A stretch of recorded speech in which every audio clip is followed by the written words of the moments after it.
Hello everyone, welcome back to my channel. આજે હું તમારા માટે વિન્ટર સ્પેશિયલ મિક્સ વેજીટેબલ સૂપની રેસિપી લઈને આવી છું.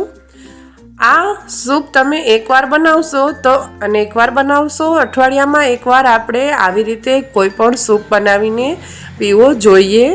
શિયાળાની આ કડકડતી ઠંડીમાં ગરમા ગરમ સૂપનો એક બાઉલ મજા પડી જાય છે.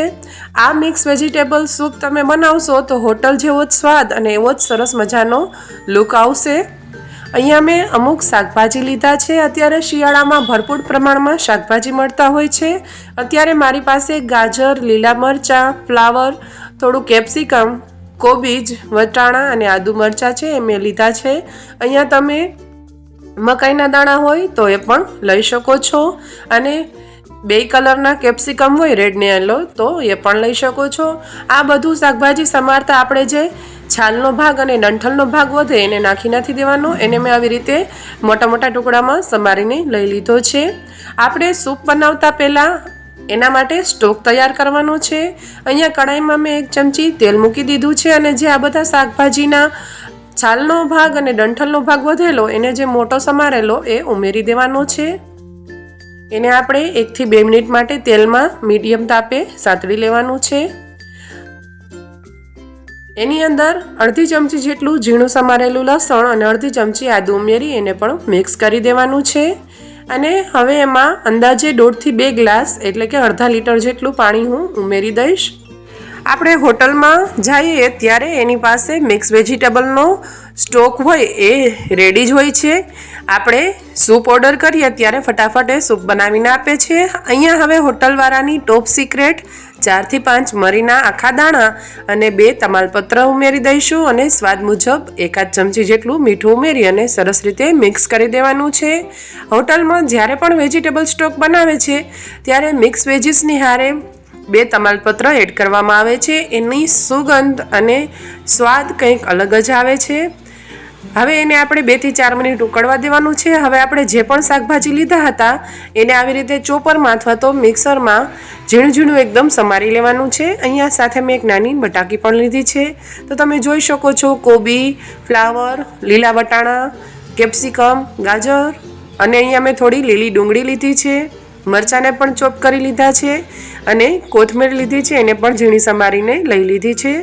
હવે આપણે સૂપ બનાવશું.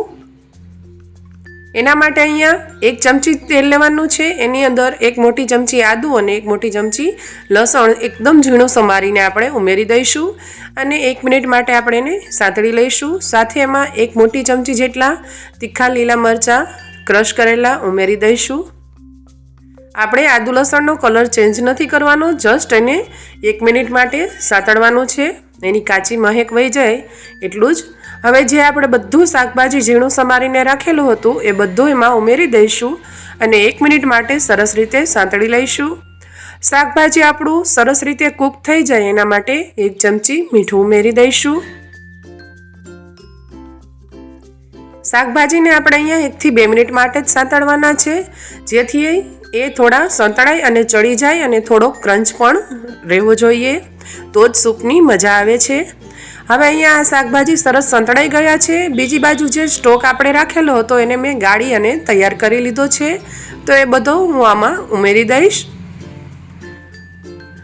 અંદાજે આ 3 થી 4 વ્યક્તિ માટે સૂપ બનાવું છું.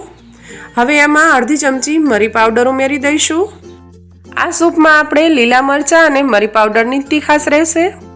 આ સૂપને સરસ રીતે 2 થી 3 મિનિટ માટે ઉકળવા દેવાનો છે.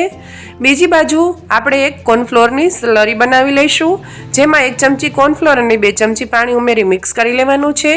સૂપ સરસ ઉકળી ગયો છે. એમાં 1 ચમચી જેટલી ખાંડ ઉમેરી દઈશું. તમે જો મીઠું ન ખાતા હોય તો ખાંડને સ્કીપ કરી શકો છો. અહીંયા ખાંડ ઉમેરવાથી બધા ટેસ્ટ સરસ રીતે બેલેન્સ થાય છે, સૂપ મીઠો નથી થતો. હવે જે આપણે કોર્નફ્લોરની સ્લરી બનાવેલી એમાંથી 1 ચમચી જેટલી સ્લરી ઉમેરી દઈશું અને સૂપને સરસ રીતે મિક્સ કરી દેવાનું છે. ફરી 1 ચમચી કોર્નફ્લોરની સ્લરી ઉમેરી મિક્સ કરશું. આવી રીતે આપણે ટોટલ 3 થી 4 નાની ચમચી જેટલી જ કોર્નફ્લોરની સ્લરી ઉમેરવાની છે. કોર્નફ્લોરની સ્લરી ઉમેરવાનું મેઇન કારણ આપણે જે સૂપ છે એને થોડીક થિકનેસ આપશે, એટલે કે બાઇન્ડિંગ એજન્ટનું કામ કરે છે. હવે કોર્નફ્લોર ઉમેર્યા પછી 1 થી 2 મિનિટ માટે આપણે સૂપને ઉકાળવાનું છે.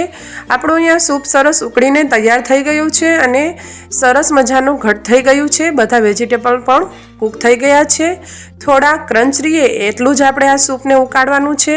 હવે એમાં ઝીણી સમારેલી ડુંગળી અને ઝીણી સમારેલી કોથમીર આપણે ઉમેરી દઈશું. સૂપ તૈયાર થઈ જાય ત્યારે લાસ્ટમાં જ આપણે ડુંગળી અને કોથમીર ઉમેરવાની છે, જેથી એનો લીલો કલર સરસ રીતે જળવાઈ રહે.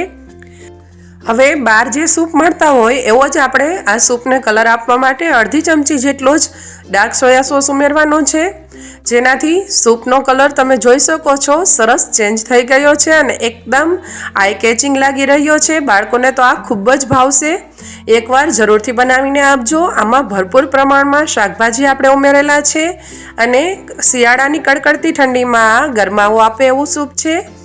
હવે આપણે એમાં ખટાશ માટે 2 થી 3 ચમચી જેટલો લીંબુનો રસ ઉમેરી દઈશું અને ગેસની ફ્લેમ આપણે હવે બંધ કરી દઈશું. આપણું સૂપ અહીંયા બનીને રેડી થઈ ગયું છે.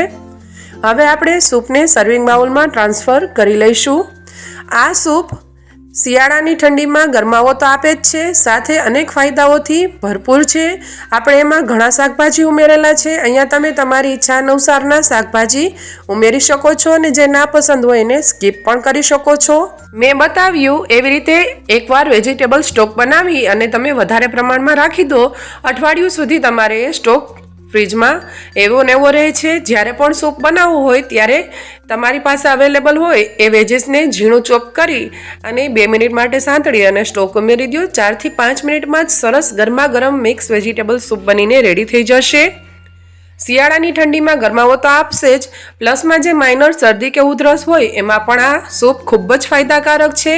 તો જો તમને મારી રેસીપી પસંદ આવી હોય તો આ વિડીયોને લાઇક અને શેર કરજો. મારી આ ચેનલને સબસ્ક્રાઈબ કરવાનું ભૂલતા નહીં. ફરી મળીશું નવા વિડીયોમાં નવી રેસીપી સાથે. ત્યાં સુધી આવજો.